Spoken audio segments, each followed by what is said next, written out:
నాకు 27న call letter వచ్చింది sir. 28న నాకు ఏసీ కాలేజీలో గుంటూరు ఏసీ వెరిఫికేషన్ జరిగిపోయింది sir.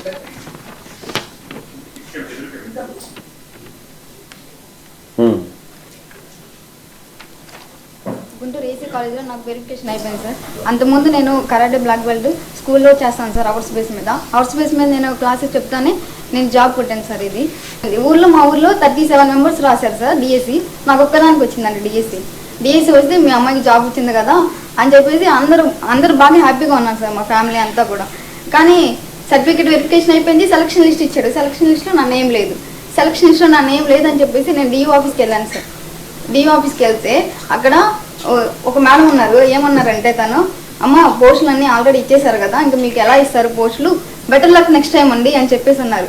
Better luck next time అని ఎలా అంటారు మేడం, మాకు పోయిన ఏజ్ రాదు, టైము రాదు, ఎలా అంటారు మేడం, మాకు ఇంకోసారి చెక్ చేయండి అని చెప్తే తర్వాత గ్రీవెన్స్ పెట్టారు సార్. గ్రీవెన్స్ అనేది zonal level, state level, appeal authority అని చెప్పేసి పెట్టారు సార్. పెడితే అక్కడైనా కానీ నేను ఏదైతే నా ప్రాబ్లం అక్కడ చెప్పానో అదే ప్రాబ్లం మళ్ళీ నాకు పెట్టారు సార్. అదే ప్రాబ్లం పెట్టేసి నా కేటగిరీ బీసీడీ అయితే బీసీఈ అని చెప్పేసి మెన్షన్ చేసి పెట్టారు సార్.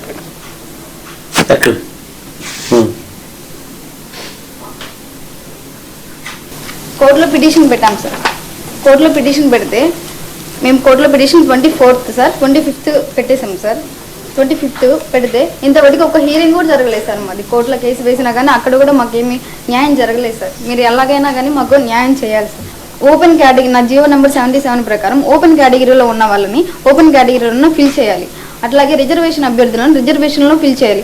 కానీ ఓపెన్ కేటగిరీ వాళ్ళకి 28th ర్యాంక్ అమ్మాయి ఓపెన్ కేటగిరీ అమ్మాయిని రిజర్వేషన్లో ఫిల్ చేయడం వల్ల రిజర్వేషన్లో ఉన్న నాది లేదు సార్, నా సెలక్షన్ లిస్ట్లో లేదు. అలాగే ఓపెన్ అమ్మాయిని రిజర్వేషన్లో మీరు ఫిల్ చేశారమ్మా, ఫిల్ చేసినందుకు మీది లేదని చెప్పేసి అన్నారు. మీరు లేదని చెప్పినప్పుడు నాకు కాల్ లెటర్ పంపించడం ఎందుకు సార్? ఇవన్నీ మీరు ముందే తెలుసుకున్నారు కదా, మాకంటే తెలియదు. మీరంటే ముందే అన్నీ తెలుసుకున్నారు కాబట్టి నాకు ఈ కాల్ లెటర్ ఎందుకు పంపించారు? ఈ కాల్ లెటర్ పంపించడం వల్ల ఈ రోజు ఊర్లో 1:1 వెరిఫికేషన్ అయిపోయింది సార్. 1:1 నాతో పాటు వెరిఫికేషన్ అయిన వాళ్ళు అందరూ జాబ్లో ఉన్నారు సార్, నా ఫ్రెండ్స్ అంతా. కానీ నేను ఒక్కదాన్ని మాత్రం బయట ఉన్నాను. 1:1లోనే పిలిచారు మీరు, వెరిఫికేషన్ అయిపోయింది, నాకు జాబ్ ఎందుకు ఇవ్వలేదంటే ఎలా చెప్తున్నారు? ఆ డిఏ ఆఫీస్లో అయితే మరీ చాలా దారుణంగా మాట్లాడారు sir. Better luck next time అని చెప్పేసి మాట్లాడారు సార్. థ్యాంక్ యూ సార్, మీరు ఎలాగైనా మాకు న్యాయం చేయాలి sir. Justice can only be delayed. It will not be denied. Don't worry.